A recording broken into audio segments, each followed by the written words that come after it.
هی سلامونه احترامات و نگهیری الله دې وکړي چې روغ جوړ د صحت په جامو کې پټ درو حرامتان په نصیب وي. السلام علیکم، غواړم چې تاسو سره بیا د پښتو په باره کې یا د الفبا په باره کې در سره معلومات شریکم د مؤدب کره پښتو په باره کې، البته او څنګه استعمالیږي په جملو کې او په لغاتو کې څنګه د دوی اوازونه او په انګلیش کې د کوم حرف سره مشابهت لري.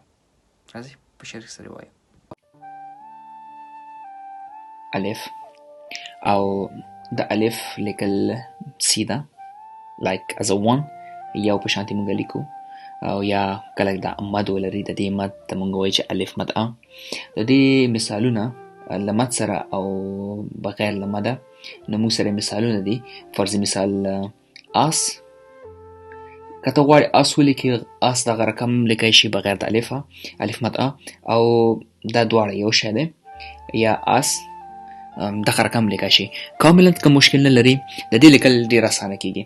نو تاسو ته الف لیکل ولیدل چې الف لیکل کیږي څنګه او الف ویل کیږي څنګه. تخته پاک کو بیرته بل دوم مثال مونږ لرو او بخې یو خبره چې ما ونه کړه، الف پرونانسیشن یا د دې تلفظ د انګلیسي د ژبې الف با سره د ا سره مساوي دی، ای سره مساوي دی او مونږ دغه رقم تلفظ کولی شو. دویم لفظ چې مونږ لرو هغه بی ده. بی ګرانه بی راشه ته بی غټې درته لیکم چې ښکاره شي. بی د دې مساوي د انګلیسي زبان د تورو سره هغه د بی سره مشابهت لري، بی سره مشابهت لري او د بی په شانتي تلفظ کیږي. او د دې چې د دې په مثال کې یا د دې په باره کې مونږ ډېر مثالونه لرو. بوت البته چې بوت د پښتو لفظ نه دی، خو مونږ صرف د تلفظ په باره کې استعماله بوتان یا شوز یا شو. خو هغه به وروسته خبر راځي چې هغه یو ته څو وایي، بیا څه رقم تفدیلیږي او د دوی خاص او عادي نومونه څنګه دي، هغه خبرې وروسته دي په قرار سره. زه ټولو هغو ته وایم چې څوک نوي راغلي دي او غواړي چې واقعا سره پښتو زده کړي او بالخصوص مؤدبه پښتو، نو درس د سره شروع کوي نو انشاءالله تر اخره پرې پوهېږي. یا د دې دویم مثال دی مونږ سره چې هغه مونږ وایي اسانه دی، بابا. بیا اوس د بی سره آشنا شوي، نو راځو پی سره چې پی سره کم ویل کېږي یا د پی استعمال په کوم ځای کې کېږي او سره کم ویل کېږي. نو څنګه چې تاسو ته ښکاري لاندې مونږه بی ته یو ټکی لرو، لاندې پی ته یو ټکی لرو، پی ته پی از پی، دې ته مونږ لرو درې ټکي، دې ته مونږ لرو درې ټکي. او د دې استعمال په لغات کې څنګه دی؟ فرض مثال پیاله، درې ټکي یې لام هې، پیاله یا کپ.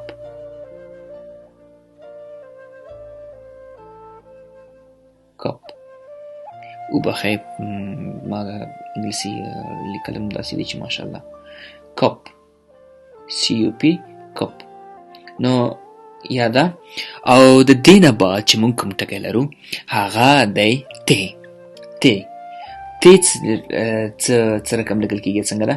هغه صرف او صرف دغه درې ټکي لاندې د پی نه لرې کوو، همدغه بی ده د دې لیکل، همدغه یو خط دی، بیا هغه پاس دوه ټکي لري، دا تی ده. او د دې پرونانسیشن یا د دې تلفظ څنګه کیږي؟ د دې تلفظ د تی په شانتي کیږي، د ټي په شانتي، از ټي په انګلیش کې څنګه از ټي. خو یو خبره ته بل فکري چې دلته به موږ بل الفاظ یو بل لغات یو بل حروف لرو د ټي لپاره. د ټي لپاره زیاتره وخت همداسې لیکل کیږي، خو زیاتره وخت کې بیا د ټي لپاره موږ بل حروف لرو چې هغه ټي د راځي، خو دې کې د ټي لپاره موږ لرو TH، مونږ وای TH. نو دا د تی په شانته یا د تی په څیر غږ لري. اوس د تی نه بعد مونږ کوم حرف لرو هغه دی تی. تی څه رول یا څه مثال یا څنګه مونږ لوستلی یا لیکلی شو. تی دپاره تی همدغه رقم د تی په شانتي لیکل کیږي. یو کړۍ لري او پاسه 2 ټکي لري. کړۍ او پاسه 2 ټکي لري. دا د تی. د دې مثالونه څنګه دي یا څنګه لوستل کیږي یا څنګه لیکل کیږي هغه درسونو کې وروسته په دې باندې تشریحات کوو یا ایکسپلینیشن راځي فالره. نو راځو دلته ما ځینې درسونه ولیدل چې زمونږ ډېر زیات کسان دي چې هغه په پښتو باندې صحیح نه پوهېږي ځکه چې کره پښتو لږ څه نه څه مشکله ده. ولې زه کوشش کوم چې زه په هر درس کې په راتلونکي درسونو کې چې کله زه تختې باندې کوم لایک پریکټس کار کوم په تخته باندې په هغه ریکارډ کې انشاءالله زه به ټوله تاسو ته معلومات درکوم تر څو پورې تاسو پوه شئ. نو د تی د پاره مونږه مثالونه ډیر زیات لرو په هر نقطه کې. ولې د تی یو لنډ مثال راوړم او اسانه مثال چې تاسو پرې پوه شئ. تی الف دا خط چې دغه رقمي مطلب دا 2 ټکي دي خو دا به زه دا رقم کوم چې اسانه شي. تی الف لام تال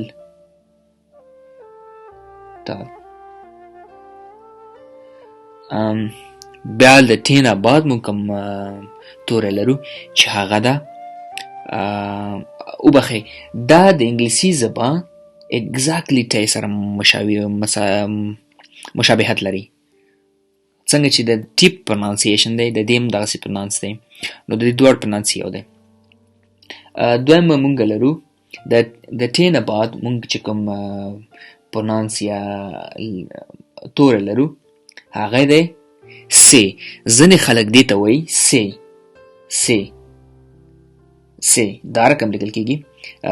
مثال دا رقم دی خو د قرآن د تجوید سره تاسو مشابهت کوئ لیکل یې دغه رقم دی 3 ټکي پاسه لري. 3 ټکي پاسه لري. د دې عمومي یا جنرالي چې راځي د دې پرونانس دی ث ث. د ژبې سر پاسه غاښونو سره لګو او ث ث. د عربی کې موږ ورته وایو ث. د دې مثال دغه رقم دی. او یا تاسو ویلی شئ چې سی سیم صرف ویلی شئ. زه درته مثالونه درکوم تر څو پورې تاسو پرې پوه شئ. سمر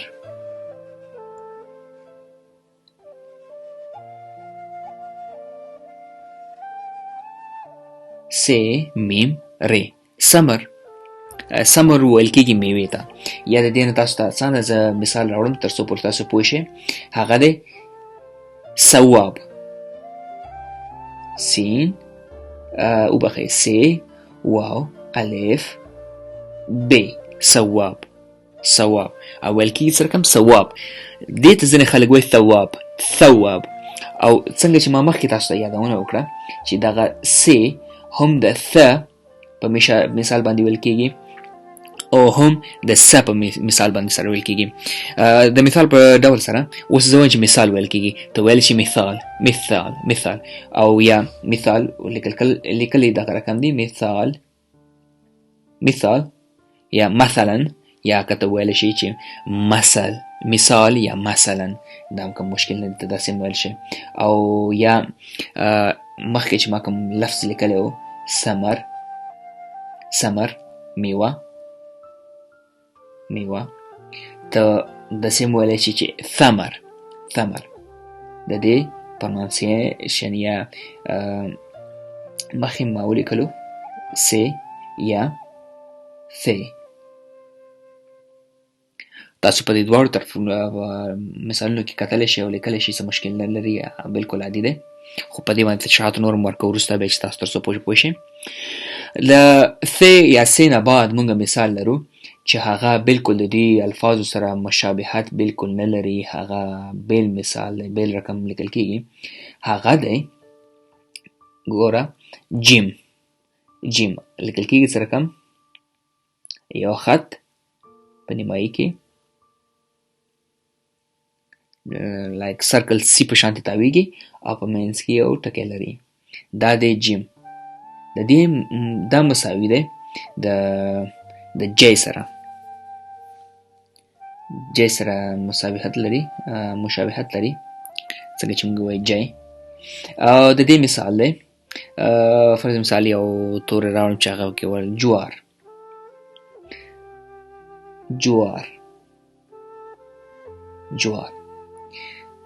جوار ښه مثال دی. د بل مثال کېدای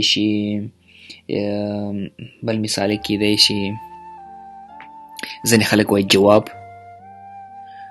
یا ځواب، خو اصل ویل کېږي ځواب، تر هغې پورې موږ نه راغلي. جمال، ګورئ خط ته فکر وکړئ چې زه څنګه لیکم.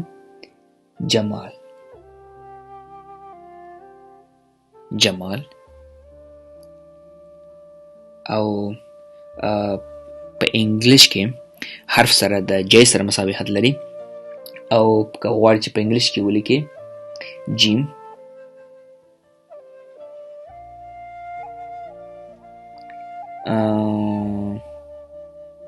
نه وبخئ، یا ډبل آی یا ورسره ای، جیم.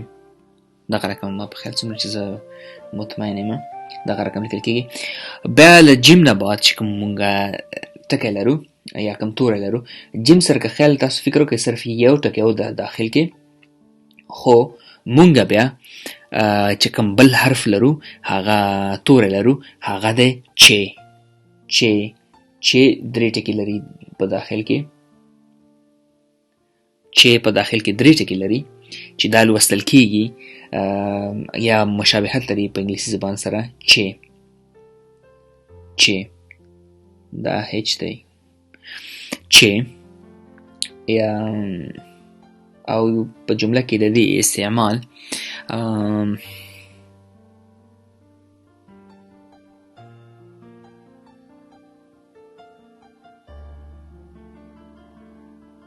چرګ یعنی چکن، چرګ د دې دا مثال دی. د دې نه بعد چې موږ کوم حرف لرو هغه ده هی.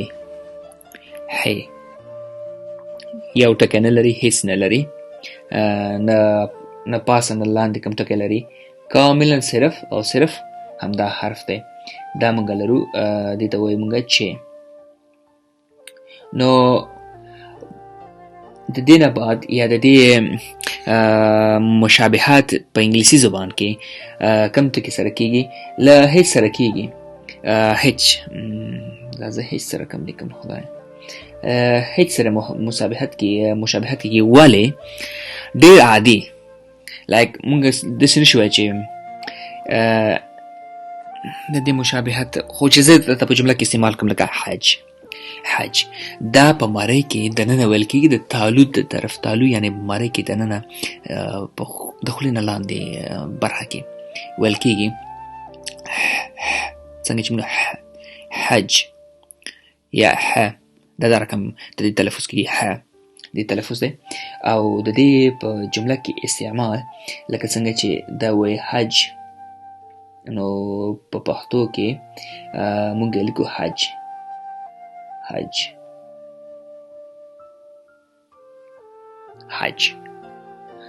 د ح او جیم سره یو ځای راغی حج، دا د ح. د دې نه بعد چې موږ کوم لفظ لرو هغه دی خ. نه تالو کې ویل کېږي، د ژبې په آخر کې ویل کېږي، نه د ژبې په سر. د تالو په آخر کې ویل کېږي، لکه خ آخر یا خ. دا په سر باندې یو ټکی لري، او دا د اګزاکټلی د کې هیچ سره په انګلیسي زبان کې مشابهت لري، لکه خان،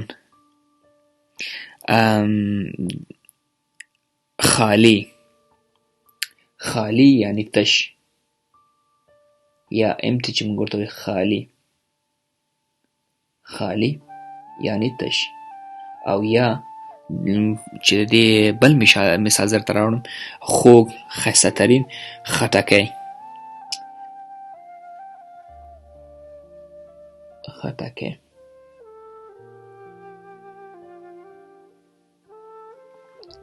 خ ت کاف ی خټکی.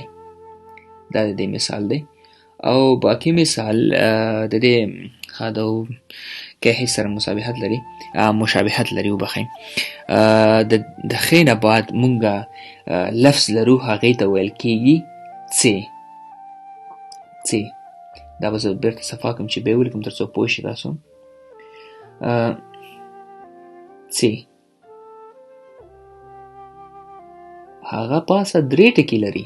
همدغه څېره لري خو 3 ټکي لري. څې د دې مشابهت په انګلیش کې زه هیڅ نشم کولی، ځکه په انګلیش کې موږ داسې کوم توری نه لرو چې هغه د څې مثال ولري. ځینې خلک وایي چې څې، خو د دې دا کاملا صحیح نه دی، صحیح کېدای شي نه. دا مشابهت لري یو ټکي سره نه په انګلیش کې. خو که څوک روسي زبان زده کوي، په روسي زبان باندې خبرې کوي، یا بلاروسي یا لیتوایي یا لیتوانیا یا یوکراین، نو هغوی بیا حرف ورته لري. په بلاروس زبان کې دا څې ده، او یا په راشن زبان کې یا په روسي زبان کې د دوی څې لري. دغه رقم ده، دې ته ویل کېږي څې. دوی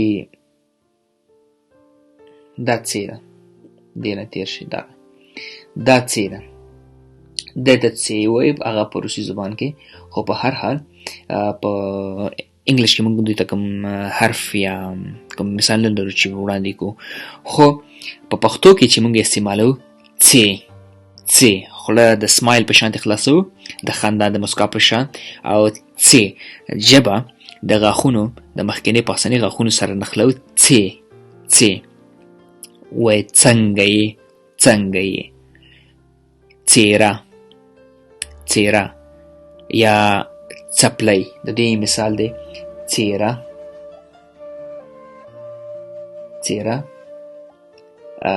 ویل کېږي ښایسته، مخته ویل کېږي، یا ښکاره یا ننداره چې څه ورته وایي. نور ډېر الفاظ موږ لرو دې ته د څېرې په باره کې. او بل څپلۍ لیکم، څپلۍ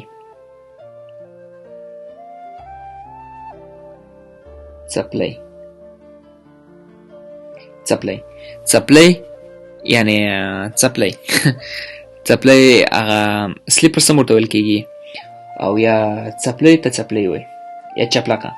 خو چپلکه په پښتو کې نه ده، پښتو کې څپلۍ موږ ورته وایي. د څې نه بعد چې کوم موږ حرف لرو هغه دی زې. د څې په شانتې لیکل کېږي.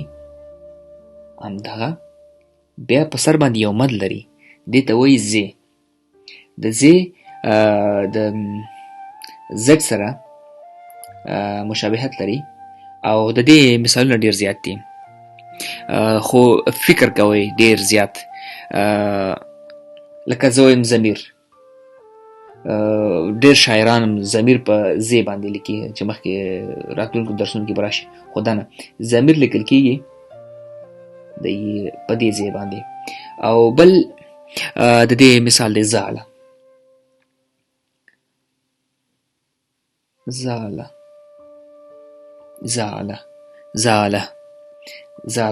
هغه نیټ ته وایي. بل حرف چې مونږ لرو هغه د زې نه وروسته دال دی. دال چې شکل یې بل دی، دال لیکل کېږي دا رقم، دال.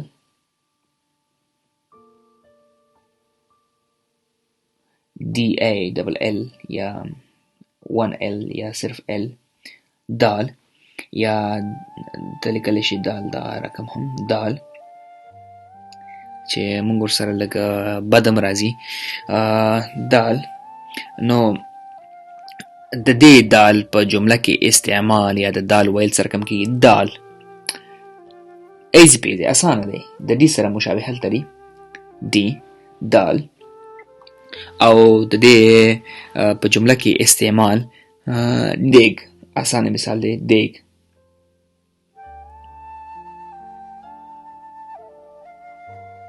دیگ د دې مثال دی. یا که دا مثال تاسو ته ګرانې راځو بل مثال ته چې هغه دی دیوال. دیوال. خیا ډال. ډال چې لاندې کړۍ لري، هماغه دال دی خو لاندې کړۍ لري، لیکل کېږي ډال. هم د ډي ایل یا ډبل ایل په شان لیکل کېږي. په جمله کې استعمال یې کاملا د ډي دی، د ډي معنا ورکوي د انګلیسي زبان سره مشابهت کې. او راشي فن ته راشو. د ډول مثال په جمله کې وبخښئ، د ډال مثال په جمله کې ډول. ډول د دې مثال دی. ډېر زیات مثالونه چې په آینده کې به راځي زه تاسو ته تشریح کوم تر څو پورې تاسو وکولی شئ پرې پوه شئ. بیا د ډال نه بعد موږ مثال لرو یا توری لرو، هغه دی زال. هغه د ډال په شان لیکل کېږي خو پاسه یو ټکی لري. د زال مثال د انګلیسي زبان زیر سره دی، زال دا یې لیکل دي زال یا ډبل ایل زال. او یا په پښتو کې په جمله کې استعمال زرابین.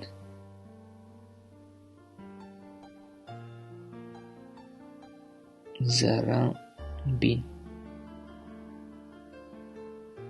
زرابین. زرابین یعنی سکوپ. دا یې د جملې استعمال دی. بیا د زال نه بعد د زال نه بعد مونږ لرو کوم توری؟ د زال نه بعد مونږ توری لرو ری. هغه دا ری. تخته راوړئ، تخته پاک ښه. مونږ لرو ری. ری دا خط لري یو، بیا داسې لکۍ لري، دې ته وایو مونږ ری. د ری مونږ سره مثالونه زیات دي خو اسانه مثال راوړو تر څو پورې تاسو پرې پوه شئ. ری په انګلیسي زبان کې د آر سره مشابهت لري، د آر په شانتي تلفظ دی. او د دې مثالونه موږ سره راوړل، راوړل یا راوړه، راوړه دا مثال دی. او یا د دې بل مثال چې موږ سره دی هغه رادیو. رادیو. رادیو یا ریډیو دا د مثال دی په انګلیش کې. د ری نه بعد مونږ لرو زی. زی.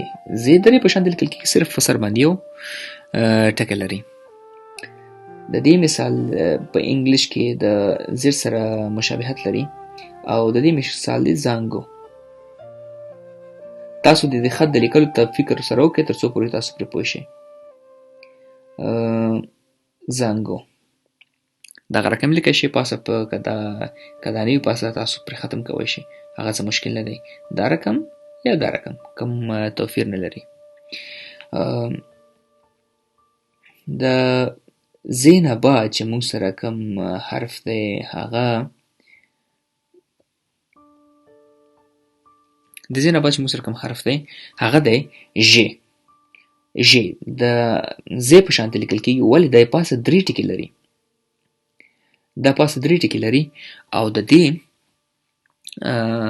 په انګلیش کې موږ د دې مثالونه لرو، لکه حرف لرو، توری ورته لرو زد H or H، ژ او یا S I O N.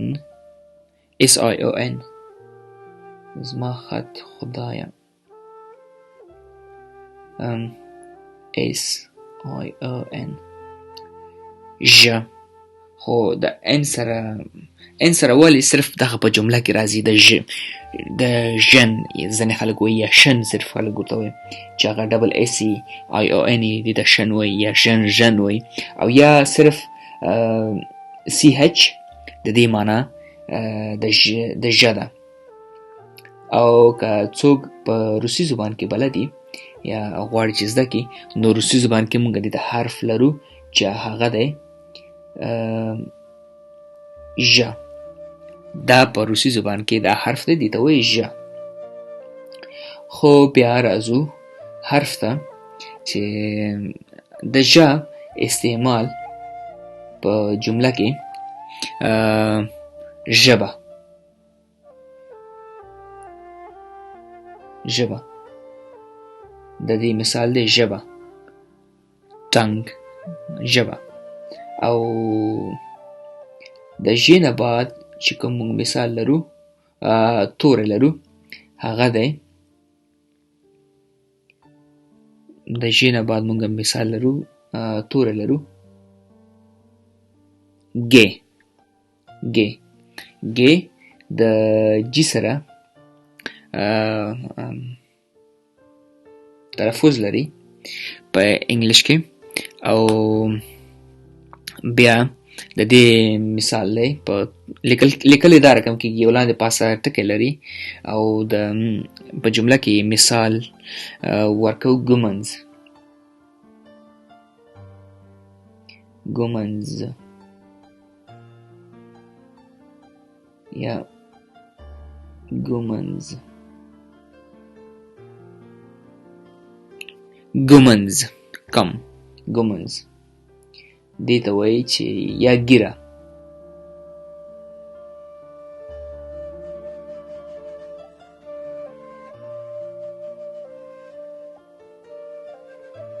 ګیره، ګیره بیگ. څنګه دا ګیره، دا ګیره.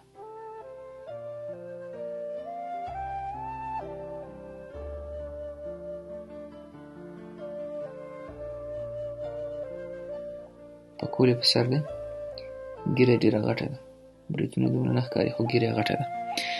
دې ته وایي مونږ ګیره یا بیگ. او دا د دې په جمله کې مثال دا د ګیو. دې نه بعد چې کوم حرف مونږ لرو هغه مونږ په انګلیش کې زه ورته څه ووایم که دغسې کوم خاصتا حرف مونږ ولرو، خو بیا زه درته تکراروم، هغه د ړې. د ری په شانتې ده یو کړی لري، دغه کړی دې باندې مونږ پېژنو چې دا ده ړې. د ړې مثالونه ځینې خلک لومړی وایي، لومړی، خو دا ړې په منځ کې راځي. څنګه کولی شي په آخره کې راولو، اوله کې راولو؟ نو ړومبی، د دې مثال ړومبی. یا بل مثال دی ړوند. ړوند، ړوند چې چا سترګې کار نه کوي، ړوند. او ویل یا تلفظ یې ړوند، ړوند، دا یې تلفظ دی. او بیا د دې بل حرف چې موږ لرو د ګې، د ړې، په پښتو ژبه کې د ړې نه بعد چې موږ کوم حرف لرو هغه دی سین. سین، سین په انګلیش کې موږ وایو چې سین. سین، سین خو لیدلو ته وایي، ولې د دې تلفظ یا پرنانسیشن دغه رقم کېږي سین. او د دې موږ سره استعمال سپین، بخیر، سپین، سپین یعنی سپین، سپین یعنی سپین، وایت، سپینه تخته. یا سپی، سپی، سپی دا د دې په جمله کې مثال دی.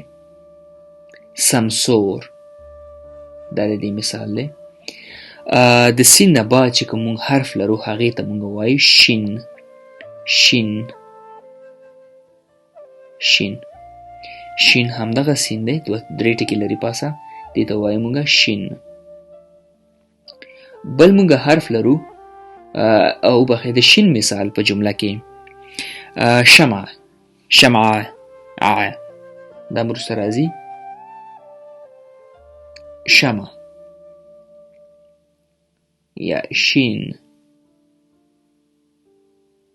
شین مین green یا شین دا مونږ وای او بل مثال مونږ لرو توره مونږ لرو د شین نه بعد چې هغه مهم دی باید چې ټول زده کوو ټول باید دا زده کوو هغې ته وای ځینې خلک دې ته وای سین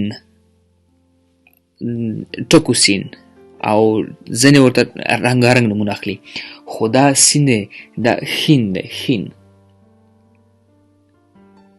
یو ټکی لاندې لري یو پاسه دا دی ښین ښین په کره پښتو کې مؤدبه پښتو کې استعمالیږي نه په بل زبان یا کوم نور کوم ځای کې نه استعمالیږي او هر سره کې استعمالیږي ښار دا نه د ژبې په سر باندې نه د ژبې په آخر باندې دا د ژبې په منځ باندې استعمالیږي دا ژبه پاسه تالو ته ورنږدې چې نه نالګېدلې وي لکه ښار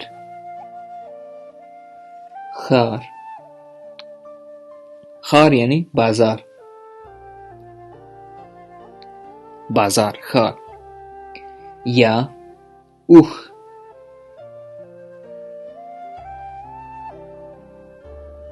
اوښ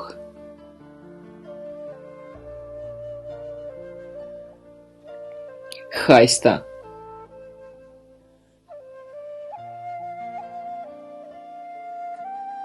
ښایسته ښایسته دا مونږ لرو د ښین دپاره ښین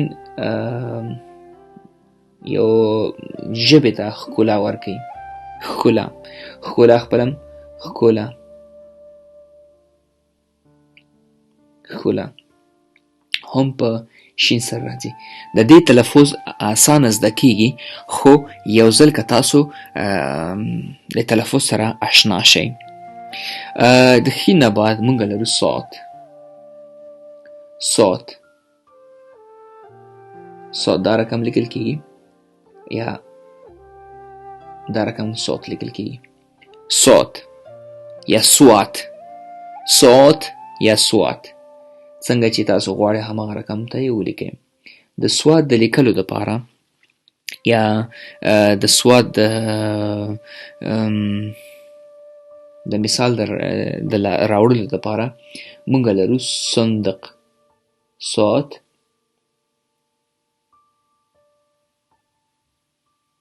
صندق یعنی بکس کاټن دا دې ته وایي مونږ دا د صوت اوس بل لفظ دی یا حرف دی توری دی چې هغه دی داد داد هماغه صوت دی خو سر باندې ټکی لري ویل کېږي داد د داد دپاره مونږ لرو داد پروننسیشن یا تلفظ یې د ځینې خلک د ډي سره کوي او ځینې خلک یې د زیډ سره کوي زه درته وایم چې سره کم هغه خبره دا ده چې ځینې خلک که اوس مونږ وایو د دې مثال زه درته په جمله کې راوړم تر څو پر تاسو پوه شئ د دې جمله کې مثال دی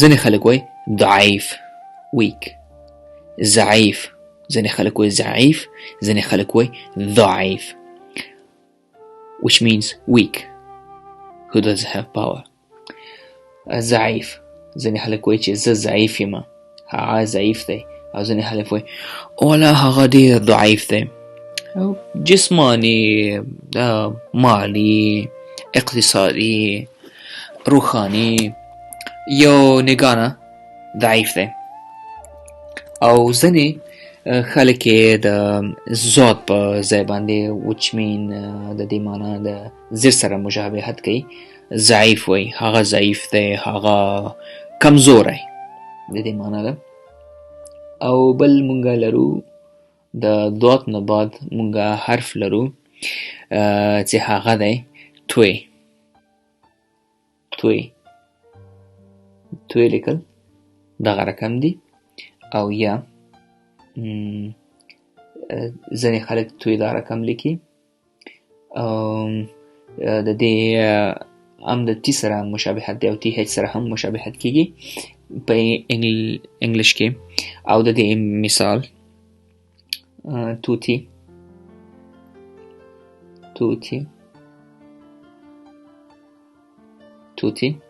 parrot دا د دې مثال دی. خیا د توی نه بعد مونږ لرو زوی. بیا دې ته فکر سره وکړئ، زوی هم د زیډ مثال لري خو په استعمال کې دا نور درسونو کې پرونانسیشن د تلفظ راځي نو هغه به سره انشاءالله زده کوو. د دې مثال دی ظروف یا ظروف. دا د زی اگزاکتلی زی په شانتي نه ویل کېږي چې ته ووایې چې ظروف، نه دا د یا د وایبریشن ساوند غږ په خوله کې جوړی چې دا د مخکینۍ ژبې سر دا د مخکینۍ پاسنۍ برخې غاښونو سره ولګي سر سره. ظروف. هغه د زوا سره هم دغه مثال لري ضروري. خلک وایي ضروري، نه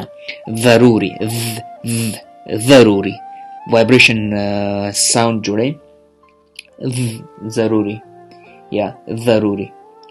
راځو زوی د خپل درس ته. د دې مثال دی ظروف.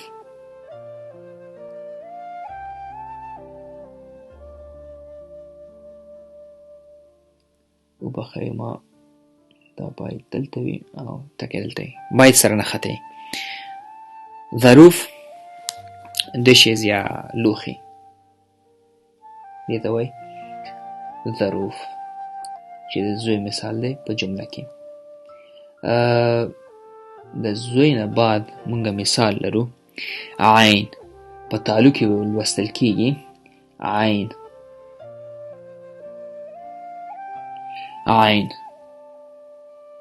لیکلې اسانه دی عین. یا پرونانس یې په انګلیش کې د ایم دی او د ام دی او یا دا رقم AIN عین خو په تالو کې لوستل کېږي عین په تالو کې لوستل کېږي. دا مونږ لرو عین. د دې مثال په جمله کې د عین مثال په جمله کې فرض مثال عین عینکی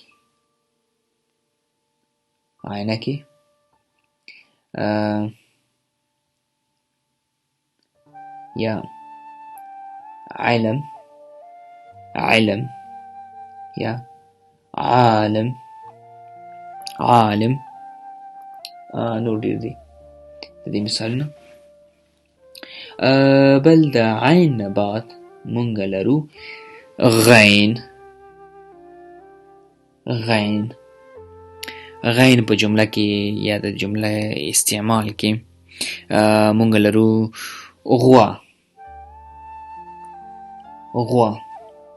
غوا یعنی کاو.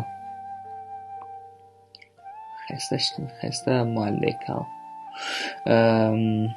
شودې ورکوي، زما شودې ډېر خوښې دي. نو د دې مثال دی. بیا مونږ لرو فی. مونږ چې کوم بل حرف لرو هغه فی دی.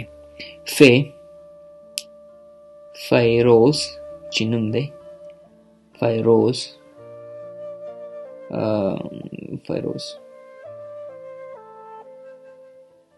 فیروز یا د فیروز قندوزی نه به تیر شو وبلیکو فیل. اسانه دا لام باید دلته خط په منځ کې خالیګانې دی باید سی دی. فیل elephant. فیل په فی باندې راځي، دا رقم لیکل کېږي. بیا بل حرف مونږ لرو قلم. حرف دی اول راځو هغه دی قاف. قاف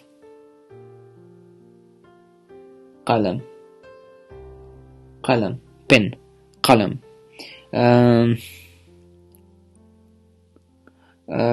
ځینې خلک د دې تلفظ کوي دا د قیو سره مشابهت لري په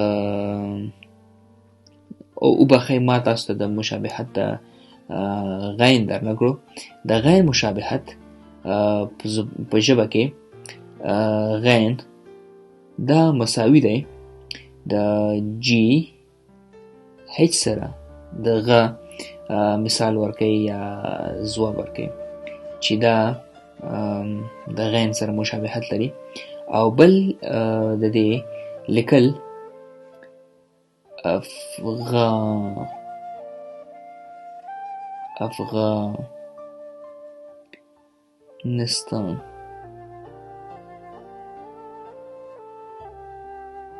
افغانستان افغانستان خو په انګلیش کې مونږه لیکوي د افغانستان ولی معنا لوستلې مونږه د افغانستان په شان نه کوو مونږه یې لیکو افغانستان مونږ یې لیکو د افغانستان په معنا باندې ولی مونږ یې وایو افغانستان وایي دغه رقم افغانستان ولی لیکوي افغانستان ځکه چې په لیکلو کې جی هیچ دی او جی هیچ معنا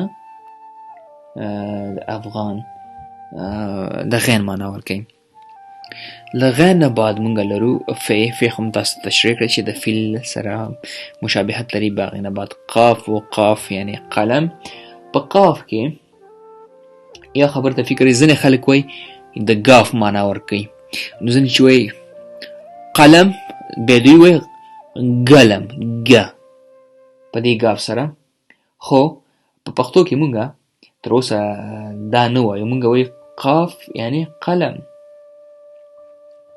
قلم دغه رقم د دې تلفظ کېږي او د کیو سره مشابهت لري په انګلیسي زبان کې بیا د قاف نه بعد مونږ لرو کاف نورمال لایټ غږ لري کاف یا د مد ته بالکل پکې ضرورت شته نه حمزه ته کاف د کې سره د کې په انګلیش کې د کې سره مشابهت لري او د دې لیکل یا د دې په جمله کې استعمال ښایسته لغات ورته راخلو کتاب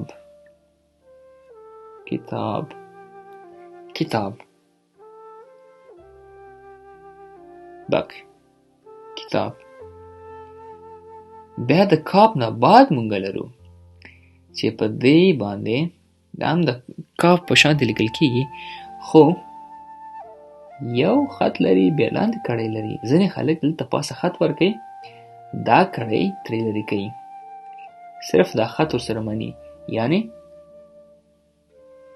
دغه رقم لیکي خو په اصلا پښتو کې کاف کړۍ لري خو هغه بیا خط لیکلو پورې فرق لري چې څنګه تاسو غواړئ ولیکئ د ګاف په جمله کې استعمال ښایسته نوم دی ګل دلته باید دغه رقم ولیکل شي دلته باید په دې ځای کې تاسو کومه خالیګاه باید ونه لرئ کله تاسو خالیګاه ولرئ بیا جمله خرابېږي دې ته ډېر زیات فکر او بیا خوش خط نویسۍ کې په دې باندې بیا خبرې کوو چې څنګه خط خوش نویسي وکړو په خط کې د خط خوش نویسي بیا د ګاف نه بعد مونږ لرو لام مونږ لرو په انګلیسي زبان کې چې د مشابهت لري د ال سره مشابهت لري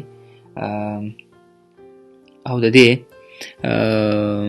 معنا په لغات کې استعمال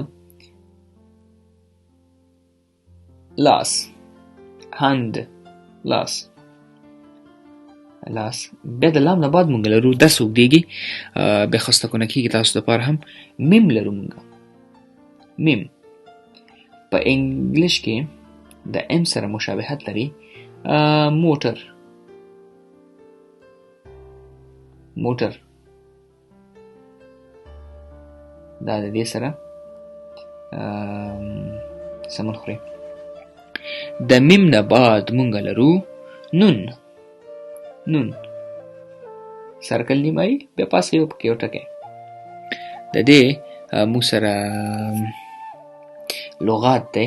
د نون د ان سره مشابهت لري، په انګلیش کې د ان سره مشابهت لري. نقشه، ان قاف شین ه، نقشه، چې دا په دې زبان کې د سره مشابهت لري. او بیا له دې بعد مونږ لرو نور. نور، نور تاسو به تر اوسه پرې د دې کوم مشابهت نه وي لیدلی، او زه کوم مشابهت هم نشم راوړی په انګلیش کې. نور خو مثال دی، نور نور له ړې سره مشابهت لري. چې ویل کېږي مڼه، مڼه، مڼه یعنې اپل. بله بل مونږه مثال لرو د نون نه بعد مونږ لرو واو. واو، واو د ډبلیو سره مشابهت لري، چې معنی یې ده د واو. واو مثال، واو مثال تاسو ته زه درکم. واوره، واوره. سنو، واوره ته ویلی شي listen to me. hey واوره ما ته غوږ شه. او سنو ته دا هم ویلی شي چې وای سنو. بل مثال دی، بل حرف مونږ لرو د نون نه بعد، د واو نه بعد مونږ لرو هی. هی دا رقم لیکل کېږي او دا رقم لیکل کېږي هی. ځینې دې ته هی د چشمه وایي او ځینې دوه سترګې هی. د دې مثال دی هوا. هی یعنی هوا، هوا، او دغه رقم لیکل کېږي هوا. هوا د دې سینې د تنفس سره په دې غږ کې یو ځای راځي هوا. د دې دغه رقم لیکل کېږي. بیا د هی نه بعد مونږ لرو یې. د یې لیکل ډېر زیات دي. یې مونږ په دې حالت سره لرو، بیا زه به وروسته تشریح کوم چې ولې. بیا یې مونږ لرو د ټکو سره، یې مونږ لرو د لکۍ سره، یې مونږ لرو د الف سره، مد سره. خو د ټولو ذکر وروسته راځي، او خو اوس صرف تاسو زده کوئ چې مونږ لرو یې. یې یې دغه رقم لیکل کېږي. چې مونږ یې په خوشنویسۍ کې لیکو، نو هغه به زه تاسو ته ښیم چې څنګه یې ولیکئ. بیا راځي ښایسته. خو په هر حال د دې اوس صرف مونږ په جملو کې استعمالو. یې معنی یا په لغات کې یوم. یوم، یوم، یوم، شاول چې ورته وایي یوم. او بیا بل لغات مونږ لرو یووالی. یووالی، یووالی، یووالی دا مونږ لرو. بیا له هغې نه بعد مونږ بل درس لرو چې بل د دې یووالی مطلب یونین. دا و د نن درس. تر بیا د خدای په امان.